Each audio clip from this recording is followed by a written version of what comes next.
గోరువంక వాలగానే గోపురానికి స్వరాల గణగణ గంటలే మోగలేలా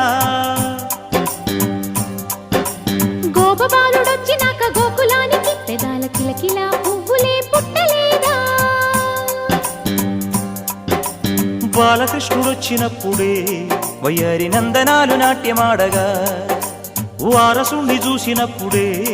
వరాల వాంఛలన్నీ పల్లవించగా నందుడింట